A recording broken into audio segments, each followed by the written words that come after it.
ಮೂಡ ಪ್ರಕರಣದಲ್ಲಿ ಬಿಜೆಪಿ ಮಾಡುತ್ತಿರುವ ಆರೋಪಕ್ಕೆ ನಾವು ಕಾನೂನಾತ್ಮಕವಾಗಿ ರಾಜಕೀಯವಾಗಿ ಹೋರಾಟ ಮಾಡಲು ಸಿದ್ಧ ಎಂದು ಮುಖ್ಯಮಂತ್ರಿ ಸಿದ್ದರಾಮಯ್ಯ ಗಟ್ಟಿ ಧ್ವನಿಯಲ್ಲಿ ಹೇಳಿದರು. ಸೋಮವಾರ ಬೆಳಗಾವಿ ವಿಮಾನ ನಿಲ್ದಾಣದಲ್ಲಿ ಸುದ್ದಿಗಾರರೊಂದಿಗೆ ಮಾತನಾಡಿದರು. ರಾಜ್ಯಪಾಲರು ಸಿಎಂ ವಿರುದ್ಧ ತನಿಖೆಗೆ ಪ್ರಾಸಿಕ್ಯೂಷನ್ ಕೊಡ್ತಾರಾ ಎಂಬ ಸುದ್ದಿಗಾರರ ಪ್ರಶ್ನೆಗೆ ಉತ್ತರಿಸಿದ ಅವರು, ಇವತ್ತು ದೆಹಲಿಯಿಂದ ಬರ್ತಾರೆ ಎಂದು ನಿಮಗೆ ಹೇಳಿದ್ರಾ ಎಂದು ಸುದ್ದಿಗಾರರಿಗೆ ಪ್ರಶ್ನೆ ಮಾಡಿದ್ರು. ಅಬ್ರಾಹಂ ಅವರು ಕೊಟ್ಟಿರುವ ಕಂಪ್ಲೇಂಟ್ನ ತಿರಸ್ಕಾರ ಮಾಡಲು ನಾನು ಮನವಿ ಮಾಡಿದ್ದೇನೆ. ಇದರಲ್ಲಿ ಕಾನೂನು ಹಾಗೂ ರಾಜಕೀಯ ಹೋರಾಟಕ್ಕೆ ಸಿದ್ಧನಾಗಿದ್ದೇನೆ ಎಂದರು. ಗೃಹಲಕ್ಷ್ಮಿ ಹಣ ಕೇವಲ ಜುಲೈ ತಿಂಗಳದ್ದು ಬಂದಿಲ್ಲ, ಕೂಡಲೇ ಹಾಕಲಾಗುವುದು ಎಂದು ಸುದ್ದಿಗಾರರ ಪ್ರಶ್ನೆಗೆ ಉತ್ತರಿಸಿದರು. ಮಳೆಯಲ್ಲಿ ಆಗುವ ತೊಂದರೆಗಳನ್ನು ನೋಡಲು ಬೆಳಗಾವಿಗೆ ಬಂದಿದ್ದೇನೆ ಎಂದು ಪರಿಹಾರ ಕೊಡುವ ಕೆಲಸವನ್ನ ಸರ್ಕಾರ ಮಾಡ್ತಿದೆ. ಜಾನುವಾರುಗಳು ಮನುಷ್ಯರ ಪ್ರಾಣಿ ಹಾನಿಗೆ ಪರಿಹಾರ ಕೊಡ್ತಿದ್ದೇವೆ ಎಂದರು. ಮುಂದಿನ ವಾರ ಹೆಚ್ಚಿನ ಮಳೆ ಇದೆ ಎಂದು ಹವಾಮಾನ ಇಲಾಖೆ ಸೂಚನೆ ಕೊಟ್ಟಿದೆ. ಸರ್ಕಾರ ಮಳೆಯನ್ನ ಎದುರಿಸಲು ಸಜ್ಜಾಗಿದೆ. ಎಲ್ಲಾ ಇಲಾಖೆಯ ಅಧಿಕಾರಿಗಳಿಗೆ ಸೂಚನೆ ಕೊಟ್ಟಿದ್ದೇನೆ. ಪ್ರವಾಹದ ಗ್ರಾಮಗಳಿಗೆ ಶಾಶ್ವತ ಪರಿಹಾರದ ವಿಚಾರದ ಬಗ್ಗೆ ತೀರ್ಮಾನ ಮಾಡಲಾಗುತ್ತದೆ. ಜನರು ಸಹಕಾರ ಕೊಡಬೇಕು ಎಂದರು. ಯಡಿಯೂರಪ್ಪ ಅವರು ಸಿಎಂ ಇದ್ದಾಗ 5 ಲಕ್ಷ ಪರಿಹಾರ ಕೊಟ್ಟರು. ಆ ಸಮಯದಲ್ಲಿ ಎಲ್ಲರಿಗೂ ಸಿಕ್ಕಿಲ್ಲ. ಸದ್ಯ 1,20,000 ಹಣವನ್ನ ಕೊಡ್ತೇವೆ, ಜೊತೆಗೆ ಒಂದು ಮನೆಯನ್ನೂ ಕೊಡ್ತಿದ್ದೇವೆ ಎಂದರು. ಈ ಸಂದರ್ಭದಲ್ಲಿ ಜಿಲ್ಲಾ ಉಸ್ತುವಾರಿ ಸಚಿವ ಸತೀಶ್ ಜಾರಕಿಹೊಳಿ, ಮಹಿಳಾ ಮತ್ತು ಮಕ್ಕಳ ಕಲ್ಯಾಣ ಇಲಾಖೆಯ ಸಚಿವೆ ಲಕ್ಷ್ಮೀ ಹೆಬ್ಬಾಳ್ಕರ್, ಶಾಸಕರಾದ ಬಾಬಾ ಸಾಹೇಬ್ ಪಾಟೀಲ್, ವಿಶ್ವಾಸ್ ವೈದ್ಯ ಸೇರಿದಂತೆ ಇನ್ನಿತರರು ಉಪಸ್ಥಿತರಿದ್ದರು.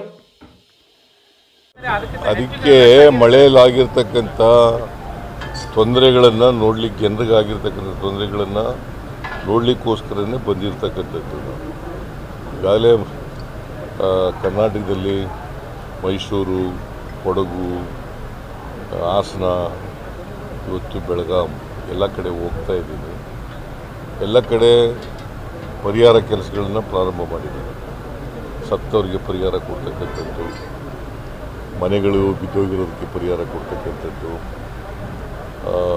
ಮತ್ತು ಪ್ರಾಣಿಗಳು ಸತ್ತೋಗಿದ್ರೆ ಅವಕ್ಕೆ ಪರಿಹಾರ ಕೊಡ್ತಕ್ಕಂಥದ್ದು, ವಿದ್ಯುತ್ ಕಂಬಗಳು ಬಿದ್ದೋಗಿದ್ರೆ, ಟ್ರಾನ್ಸ್ಫಾರ್ಮರ್ಗಳು ಹೋಗಿದ್ರೆ ಅವಕ್ಕೆಲ್ಲನೂ ಕೂಡ ರೆಸ್ಟೋರ್ ಮಾಡ್ತಕ್ಕಂಥ ಕೆಲಸ ಎಲ್ಲ ಮಾಡ್ತಾ ಇದ್ದಾರೆ.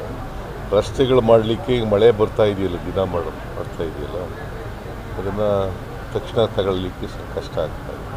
ದಿನ ಸುಮಾರು 40 ದಿನ ಏನಮ್ಮ 42 ದಿನದಿಂದ ಪ್ರತಿದಿನ ಮಳೆ ಬೀಳ್ತಾ ಇದೆ. ಅದಕ್ಕೆ ಈಗ ಅಂಗನವಾಡಿಗಳಿಗೂ ಕೂಡ ರಜಾ ಘೋಷಣೆ ಮಾಡಬೇಕು ಅಂತ ಹೇಳಿದ್ದೀನಿ ನಾನು ಡಿಸಿಗೆ. ಆಮೇಲೆ ಶಾಲೆಗಳಿಗೆ 10 ದಿನ ರಜಾ ಕೊಟ್ಟಿತ್ತು. ಇನ್ನೂ ಅಗತ್ಯ ಬಿದ್ದರೆ ಇನ್ನೂ ಮಾಡ್ತೇವೆ. ಮತ್ತು ಮುಂದಿನ ವಾರ ಹೆಚ್ಚು ಮಳೆ ಬರತಕ್ಕಂಥದ್ದು ಹವಾಮಾನ ಮುನ್ಸೂಚನೆ ಪ್ರಕಾರ ಮಳೆ ಬರ್ತಕ್ಕಂಥದ್ದಿದೆ. ಅದಕ್ಕೆ ಎಲ್ಲ ರೆವಿನ್ಯೂ ಡಿಪಾರ್ಟ್ಮೆಂಟ್ಗೂ, ಡಿಸಾಸ್ಟರ್ ಮ್ಯಾನೇಜ್ಮೆಂಟ್ ಡಿಪಾರ್ಟ್ಮೆಂಟ್ನವರು, ಫಾರೆಸ್ಟ್ ಡಿಪಾರ್ಟ್ಮೆಂಟ್ನವರು, ಎಲೆಕ್ಟ್ರಿಕ್ ಡಿಪಾರ್ಟ್ಮೆಂಟ್ನವರು ಮತ್ತು ನೀರಾವರಿ ಡಿಪಾರ್ಟ್ಮೆಂಟ್ನವರು ಎಲ್ಲರೂ ಕೂಡ ಅಲರ್ಟ್ ಆಗಿರಬೇಕು ಅಂತ ಹೇಳಿದ್ದೀನಿ. ಡ್ರೌಟ್ ಸ್ಟೀಮ್ನಲ್ಲಿ ಏನೂ ತೊಂದರೆ ಆಗಬಾರ್ದು. ಸರ್, ಬೆಳಗಾವಿ ಜಿಲ್ಲೆ ಖಾನಾಪುರ, ಬೆಳಗಾವಿ ಗ್ರಾಮೀಣ ಮತ್ತು ಗೋಕಾಕಲ್ಲಿ ಪ್ರತಿ ಸಾರಿ ಮಳೆ ಬಂದಾಗ ಅನೇಕ ಹಳ್ಳಿಗಳ ಮುಳುಗಡೆ ಅವಕ್ಕೇನು ಶಾಶ್ವತ ಪರಿಹಾರ ಎಲ್ಲರ ಸ್ಥಳಾಂತರಗೊಳಿಸುವಂತ ಅಲ್ಲ, ಈ ಸಾರಿ ಯೋಚನೆ ಮಾಡ್ತೀವಿ. ಶಾಶ್ವತ ಎಲ್ಲೆಲ್ಲಿ ಪರಿಹಾರ ಮಾಡಲಿಕ್ಕೆ ಸಾಧ್ಯ ಆಗ್ತದೆ ಅಲ್ಲಿ ಪರಿಹಾರ ಮಾಡಲಾಗುತ್ತೆ. ಜನರುಗಳು ಕೂಡ ಕೋಆಪ್ರೇಟ್ ಮಾಡಬೇಕು. ಜನರು ಕೋಆಪ್ರೇಟ್ ಮಾಡಿದವರು ಇವೇನೂ ಮಾಡೋಕ್ಕಾಗಲ್ಲ. ಅನೇಕ ಸಾರಿ ಪರ್ಮನೆಂಟಾಗಿ ಮಾಡ್ತೀವಿ ಅಂತಂದ್ರೂ ಕೂಡ ಆ ಜಾಗ ಬಿಡೋಕ್ಕೆ ತಯಾರಾಗಿರೋಲ್ಲ ಜನ. ಸೊ ಅದರಿಂದ ಜನರು ಕೋಆಪ್ರೇಷನ್ನು ಮೇಲೆ ಮಾಡ್ತೀವಿ. ಸರ್, ಇನ್ನೊಂದು ಪ್ರತಿ ಸಾರಿ ಮಳೆ ಆದಾಗ ಶಿಫ್ಟಿಂಗ್ ಆಗ್ತಾರೆ ಮತ್ತು ವಾಪಸ್ ಬರ್ತಾರೆ ಅಂತವ್ರಿಗೆ ಅದೇ ತರನಾಗಿ ನೀವು ಒಬ್ಬನೇ ಕೇಳ್ತಾ ಇದೆಯಲ್ಲ, ಬೇರೆಯವ್ರು ಯಾರು ಕೇಳ್ತಾ ಇಲ್ಲ. ತಾವು ಗೌರ್ಮೆಂಟಲ್ಲಿ NDRF ಪ್ರಕಾರ 1,20,000 ಮಾತ್ರ ಕೊಡ್ತಾ ಇದ್ರಿ, ತಾರತಮ್ಯ ಆಗ್ತಾ ಇದೆ ಅಂತ ಹೇಳಿ ಬಿಜೆಪಿ ಅವರು ಆರೋಪ ಮಾಡ್ತಾ ಇದ್ದಾರೆ. ಏನ ಪರಿಹಾರ ಕೊಡ್ತಾ ಇದ್ದಾರೆ, ಮನೆ ಬಿತ್ತಂತಂದ್ರೆ 5 ಲಕ್ಷ ಕೇಳಪ್ಪ.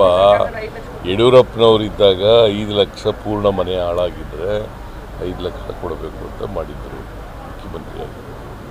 ನಾವೇನು ಮಾಡಿದ್ದೀವಿ, ಅದು ಸ್ವಲ್ಪ ದುರುಪಯೋಗ ಆಯಿತು. ನಂಬರ್ 1. ನಂಬರ್ 2, ಎಲ್ರಿಗೂ ಸಿಕ್ಕಲಿಲ್ಲ ಅದು ದುಡ್ಡು. ಫಸ್ಟ್ ಇನ್ಸ್ಟಾಲ್ಮೆಂಟ್ ಸಿಕ್ತು, ಸೆಕೆಂಡ್ ಇನ್ಸ್ಟಾಲ್ಮೆಂಟು, ಥರ್ಡ್ ಇನ್ಸ್ಟಾಲ್ಮೆಂಟ್ ಸಿಕ್ಕಲೇ ಇಲ್ಲ. ಅದಕ್ಕೆ ದುರುಪಯೋಗ ಆಗಬಾರ್ದು ಅನ್ನೋ ಕಾರಣಕ್ಕೋಸ್ಕರ 1,20,000 ರೂಪಾಯಿ ಕೊಟ್ಬಿಡ್ತೀವಿ. ಜೊತೆಗೆ ಒಂದು ಮನೆ ಕೊಡ್ತೀವಿ. ಪೂರ್ಣ ಕಳ್ಕೊಂಡಿರೋರಿಗೆ, ಹಾನಿಯಾಗಿರ್ತಕ್ಕಂಥವ್ರಿಗೆ ಒಂದು ಮನೆಯೂ ಕೂಡ ಕೊಡ್ತೀವಿ. 1,20,000. ಗೃಹಲಕ್ಷ್ಮಿದು ಕೊಡ್ತಾ ಇದ್ರೆ ತಿಂಗಳಾಗಿ 3 ತಿಂಗಳಾಯ್ತು ಕೊಟ್ಟಿಲ್ಲ. ಎಲ್ಲ ಯಾರು ಹೇಳಿದವರು?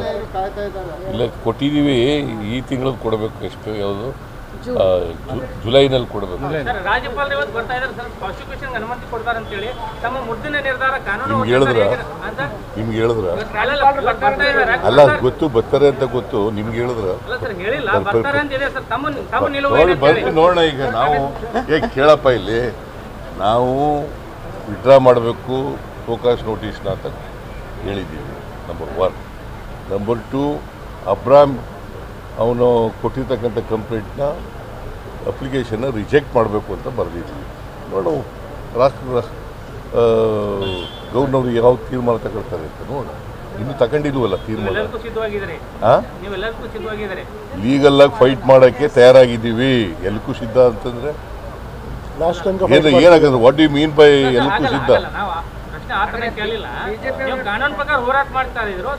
both legally and politically we will fight.